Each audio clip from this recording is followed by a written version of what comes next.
Hi friends, ఈరోజు బజ్జీలు చేస్తున్నాను. ఆలూ బజ్జీ చేస్తున్నానండి. సూపర్గా ఉంటుంది, ట్రై చేయండి. మన ఇంట్లో ఏమీ లేకపోయినా శనగపిండి ఆలు ఉంటే సరిపోతుంది, ఈజీగా చేసేయచ్చు. నేను కాస్త పిండి మిగిలితే ఇలా కరివేపాకు వేసి పకోడీలా చేశాను, బాగుంది. అది కూడా ట్రై చేయండి. అనుకోకుండా చేసినవి కూడా సూపర్ హిట్గా ఉంటాయి కదా. అయితే ఇప్పుడు దానికోసం ఇంగ్రీడియంట్స్ చూద్దాము. శనగపిండి ఒక పావు కేజీ తీసుకున్నాను నేను. శనగపిండి పావు కేజీ అంతా. ఇంకా సాల్ట్ తగినంత వేసుకోండి. ఒక 1.5 స్పూన్ సరిపోతుంది. మీ టేస్ట్కి సరిపడా వేసుకోండి. నేనైతే ఇలా వేసాను, పావు కేజీకి 1.5 స్పూను.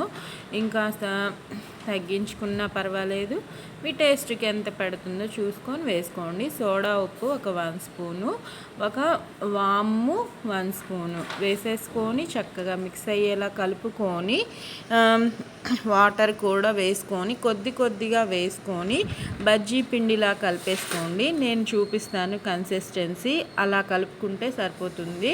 అప్పుడు మన బజ్జీ సూపర్గా పొంగుతుంది. బయట బజ్జీ అస్సలు అనవసరం అనిపిస్తుంది, అంత బాగుంటుంది. రండి ట్రై చేయండి. ఇదిగోండి కన్సిస్టెన్సీ చూపిస్తున్నాను, ఇలా ఉండాలి. బజ్జీ పిండిని ఎంత ఎక్కువసేపు కలిపితే అంత పొంగుతాయి అన్నమాట బజ్జీలు. ఇంకా ఒక హాఫ్ అన్ అవర్ పక్కన పెట్టేసుకొని ఈలోపు మనం ఆలూని తీసుకొని నీట్గా పీల్ చేసేసుకొని కట్ చేసుకుంటున్నాను. ఇంకా బంగాళదుంపని నీట్గా కట్ చేసేసుకొని వాటిని ఇలా రౌండ్ పీసెస్గా స్లైస్ లాగా కట్ చేసుకోండి ఫ్రెండ్స్, బాగా వస్తాయి బజ్జీలు. మళ్ళీ మందంగా కట్ చేసుకోవద్దు, అలా కట్ చేసుకుంటే మన బజ్జీలు తినటానికి బాగోదన్నమాట. ఈలోపు ఆయిల్ కూడా హీట్కి పెట్టేసుకున్నాను, లో ఫ్లేమ్లో పెట్టుకొని. ఈ ప్రాసెస్ అంతా చేసేలోపు ఆయిల్ హీట్ అయిందో లేదో చిన్న పీస్ వేసి చూశాను. ఆయిల్ హీట్ అయిపోయింది. హైలో నుంచి మీడియంలోకి మార్చేసుకొని మన ఆలూస్ని కట్ చేసుకున్నవి వాటర్లో వేసుకున్నాను నేను. వెంటనే నల్లగా అయిపోతాయి లేకపోతే, అందుకని వాటర్లో వేసుకొని పెట్టుకోండి, లేకపోతే బ్లాక్ కలర్లో వచ్చేస్తాయి. ఒక్కొక్కటిగా తీసుకొని నీట్గా బజ్జీలు వేసేసుకుందాము. షేప్ అవుట్ అయినా ఇబ్బంది ఏం లేదు, మనమే తింటాం కదా. అవ్వకుండా జాగ్రత్తగా వేసుకోండి. అప్పుడు అలా పక్కన సైడు పొడవుగా అలా వస్తున్నాయి కదా, అవి కూడా ఆయిల్లో ఫ్రై అయితే సూపర్గా ఉంటాయి. ట్రై చేయండి ఫ్రెండ్స్, బాగుంటాయి. ఇంకా నీట్గా అన్నీ వేసేసుకొని నిదానంగా రెండు వైపులా మీడియం ఫ్లేమ్లోనే ఫ్రై చేసుకోండి. ఎందుకంటే లోపల కుక్ అవ్వాలి కదా, లోపల దాకా కుక్ అవ్వాలి కాబట్టి మీడియం ఫ్లేమ్లో చక్కగా టర్న్ చేసుకుంటూ రెండు వైపులా ఫ్రై చేసుకుందాము. చూడండి కాస్త కలర్ వచ్చాయి కదా, టర్న్ చేసుకుంటూ ఇదిగోండి గోల్డెన్ బ్రౌన్ కలర్ రావాలి. ఇంకాస్త రెండో వైపు కూడా టర్న్ చేసుకొని చక్కగా ఫ్రై చేసుకుందాము. గోల్డెన్ బ్రౌన్ కలర్ వచ్చాక ప్లేట్లోకి తీసుకొని సర్వ్ చేసుకుంటే మన ఆలూ బజ్జీ సూపర్గా రెడీ అవుతుందండి. ఇదిగోండి కలర్ చూపిస్తున్నాను, ఈ కలర్ వస్తే మన టేస్టీ ఆలూ బజ్జీ సూపర్గా రెడీ అయిపోయినట్టేనండి. ఫాస్ట్ ఫుడ్స్ ఏవైనా ఇంట్లోనే ఈజీగా టేస్టీగా అప్పటికప్పుడు ఫ్రెష్గా చేసుకోగలిగితే ఇంకా అంతకంటే మనకేం కావాలి చెప్పండి.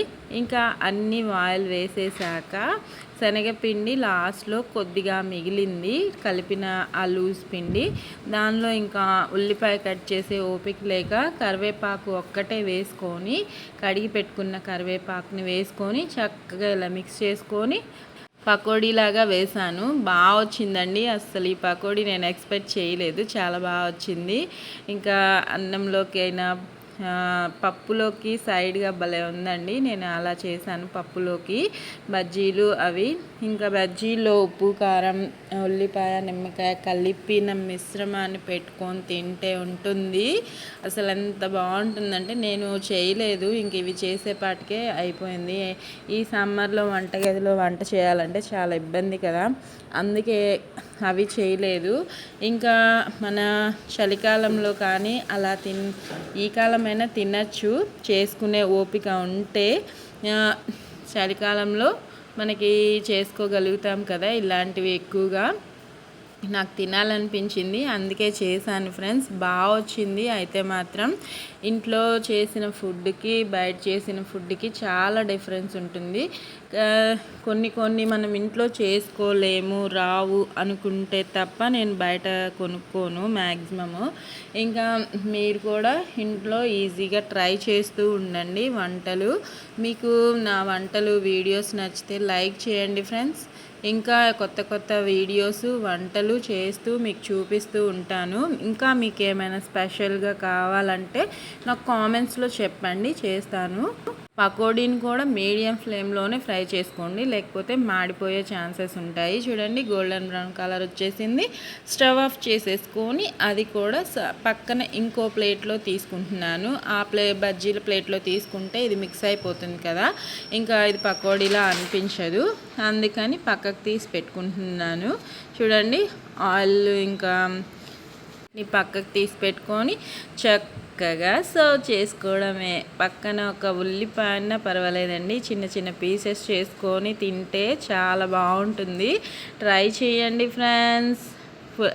ఈజీ అండ్ టేస్టీ స్నాక్స్ ఇంట్లోనే చేసుకోండి, తినండి, మీ హెల్త్ని కాపాడుకోండి, ఎంజాయ్ చేయండి. నా పకోడీ బజ్జీలు అయితే సూపర్గా ఉన్నాయండి. Okay friends, bye. నా వీడియోస్ నచ్చితే లైక్ చేయండి, షేర్ చేయండి, కామెంట్ చేయండి, సబ్స్క్రైబ్ చేసుకోండి ఫ్రెండ్స్. చూడండి బజ్జీ కట్ చేసి చూపిస్తున్నాను, ఎంత ప్లఫీగా భలే వచ్చింది కదా, బాగుంది. టేస్ట్ కూడా తిని చూపిస్తున్నాను, బాగుంది. ఇంకా పకోడీ అయితే ఇంకా చెప్పనవసరం లేదు, దాని టెక్స్చర్ చూస్తేనే నోరూరిపోతుంది కదా, అంత బాగుందన్నమాట. నాకైతే నచ్చింది. మీకు నచ్చితే లైక్ చేయండి ఫ్రెండ్స్. మీరు కూడా ట్రై చేసి మీకు ఎలా వచ్చిందో నాకు కామెంట్లో చెప్పండి. సూపర్గా ఉన్నాయి.